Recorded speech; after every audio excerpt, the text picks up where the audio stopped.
Terima kasih Anda masih bersama kami di Sapa Indonesia Pagi. Saudara, dugaan pelecehan yang dilakukan oleh Rektor Universitas Pancasila berbuntut panjang. Pada Senin siang, sejumlah mahasiswa menggelar aksi menuntut rektor untuk mundur dari jabatannya hingga proses hukum selesai.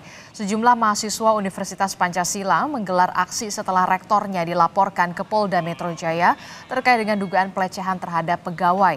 Dengan memasang spanduk, mahasiswa menggelar aksi di halaman kampusnya sebagai bentuk penolakan pelecehan yang terjadi di dunia pendidikan. Dalam aksinya, mahasiswa menuntut agar rektor segera mundur dari jabatannya hingga proses hukum selesai.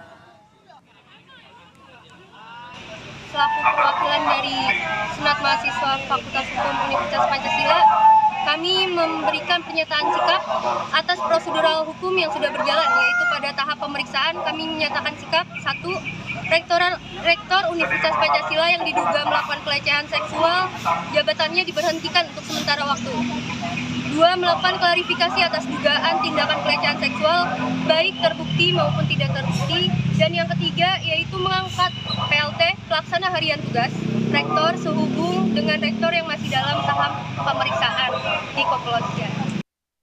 Sementara itu, saudara, korban pelecehan seksual, Rektor Universitas Pancasila membantah melapor ke polisi sebagai kampanye hitam pemilihan rektor yang sedang berlangsung. Kuasa hukum korban Amanda Mantovani menegaskan langkah ini dibuat untuk membantu kliennya untuk mendapatkan keadilan. Tidak hanya melapor ke Polda Metro Jaya, korban juga telah meminta perlindungan hukum ke Lembaga Perlindungan Saksi dan juga Korban. Itu karena diketahui oleh suami korban, sehingga suami korban dan keluarga itu mendorong agar korban memberikan, sebenarnya korban ini mengikuti prosedur sih menurut saya.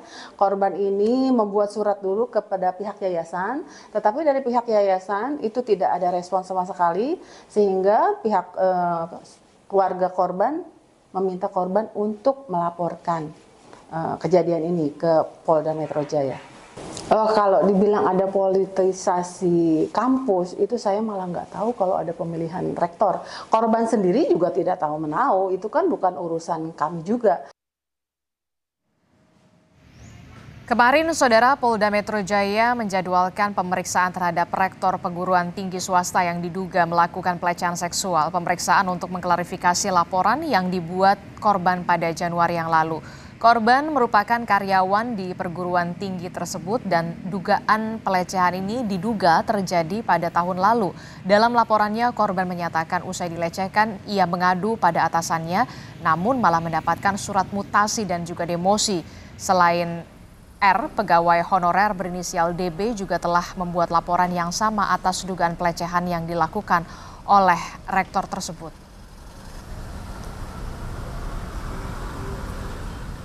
Lalu bagaimana sebenarnya duduk perkara terkait dengan dugaan kasus pelecehan seksual yang diduga dilakukan oleh salah satu rektor dari universitas di swasta di kawasan Jakarta Selatan? Kita tanyakan langsung kepada kuasa hukum korban yakni Amanda Mantovani. Selamat pagi, Mbak Amanda. Baik, sepertinya audionya masih di-mute, Mbak Manda. Ya, selamat pagi, Mbak. Iya, Mbak Manda, jadi kita ingin lebih jelas lagi sebenarnya, jadi klien Anda ini ada berapa orang yang menjadi diduga menjadi korban dari pelecehan seksual ini?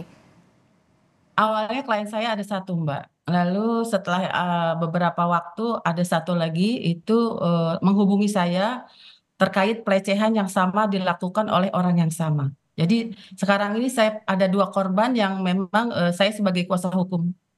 Oke, jadi ada 2 korban yang kemudian melaporkan ke Polda Metro Jaya terkait dengan dugaan pelecehan seksual ya? Sebenarnya kalau yang pertama itu dia melapor di Polda, tapi yang satunya melapor di Mabes Polri, Mbak. Oh, oke. Nah, Mbak Manda, bisa diceritakan sebenarnya awal mula dari kasus ini bisa terungkap seperti apa, namun tidak perlu secara detail dan juga spesifik karena ini agak sensitif sekali soal pelecehan seksual. Iya, sebenarnya kejadiannya hampir sama. Dua korban itu dengan cara yang sama dipanggil ke ruangan rektor gitu. Nah, di dalam itu rektor itu berdalih bahwa dia ada tugas lah, dikasih tugas. Tetapi ya di dalam itu ya terjadi sesuatu sehingga korban-korban ini ya lari gitu. Oh, Sejak saat itu mereka kalau ada perintah dari rektor untuk masuk ke ruangan rektor itu mereka udah nggak mau lagi gitu. Sehingga apa namanya korban yang satunya itu juga mengalami depresi yang sangat berat, traumatis gitu. mhm. Dua korban Anda ini saling mengenal, berarti satu sama lain atau seperti apa? Ya, kebetulan memang mereka saling mengenal sama satu sama lain, Mbak. Oke, ini kan bisa dikatakan mereka saling mengenal. Nah, dua korban ini apakah semuanya masih ada di bekerja sebagai staf di kampus tersebut, ataukah kemudian sudah ada yang resign atau bisa diceritakan setelah Ya, terungkap ini? ya. Yang satu itu memang sudah resign karena memang dia rasa ketakutan traumatis yang agak mendalam gitu. Mhm. Tapi yang satunya masih bertahan dengan kondisi yang memang traumatis banget gitu loh, Mbak. Mhm. Jadi yang satu ini memilih untuk keluar dari pekerjaannya di kampus tersebut, namun yang satu lagi ini berarti masih bekerja ya, aktif ya? Ya, ya, yang satunya itu justru di bulan yang sama dimutasi ke S2. Oke, nah kedua korban ini apakah sempat melapor ke pihak kampus sebelum akhirnya melapor ke polisi? Adakah tanggapan dari pihak kampus atau seperti apa sampai saat ini? Ya, sebenarnya korban itu sebelum membuat LP ke Mabes maupun ke Polda, Oke. korban ini sudah secara resmi bersurat kepada pihak yayasan.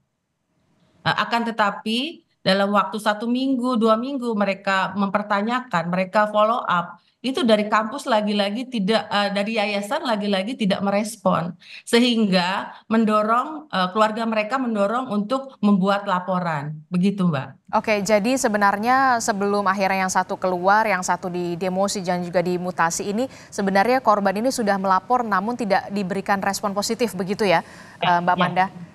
ya.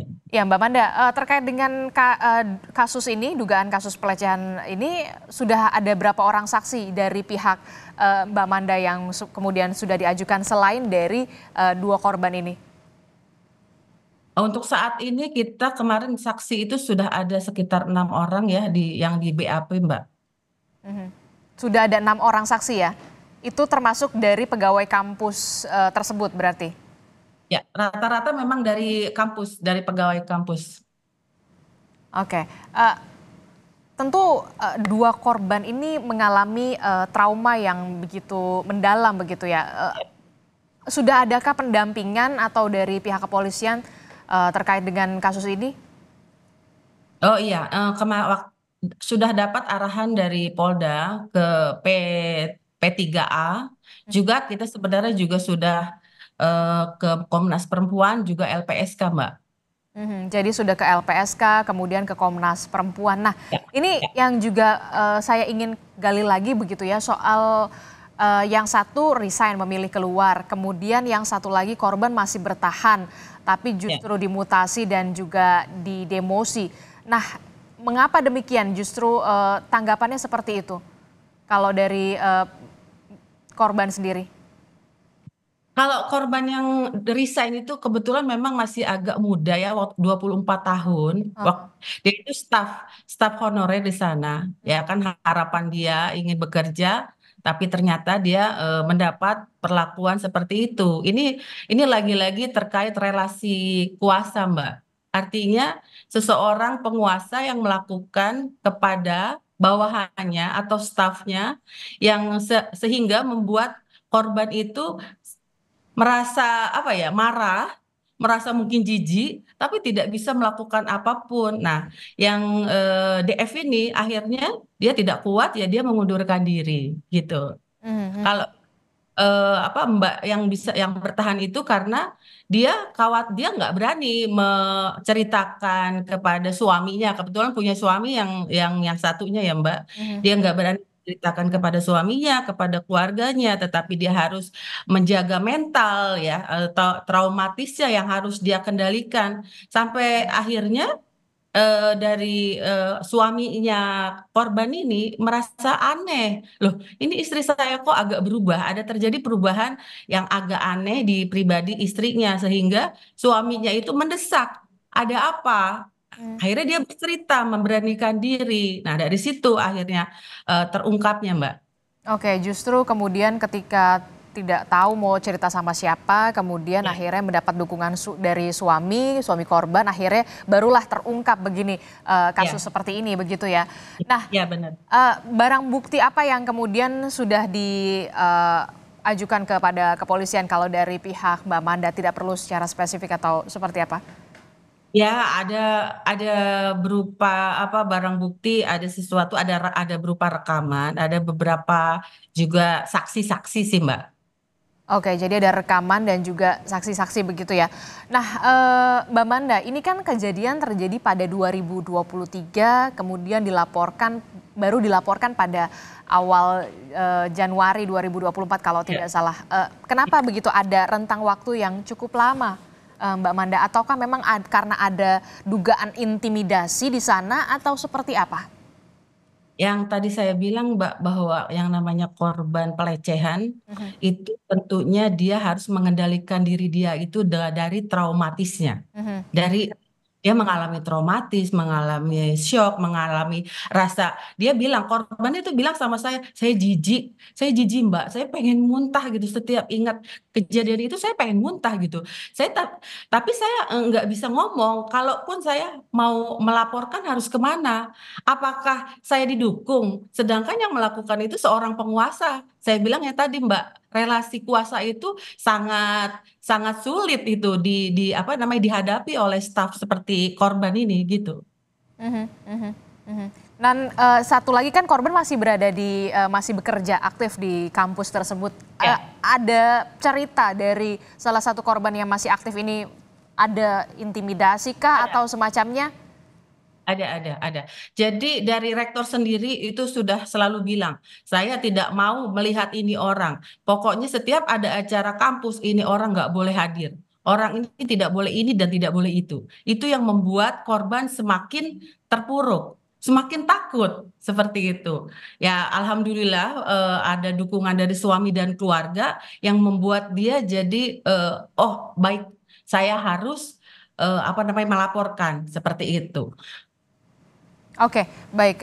Berarti masih ada dari pengakuan dari Mbak Manda, berarti dari pengakuan korban begitu masih ada intimidasi paling tidak Ya, begitu ya? Eh, ya, ya. oke, ini kalau kita melihat ya, Mbak Manda, eh, apa ya, bisa dikatakan ini masih berada aktif begitu ya. Nah, meminta perlindungan dari LPSK. Perkembangannya sampai saat ini seperti apa dan respon dari LPSK sendiri? Ya, alhamdulillah Mbak, dari LPSK ini sangat mensupport.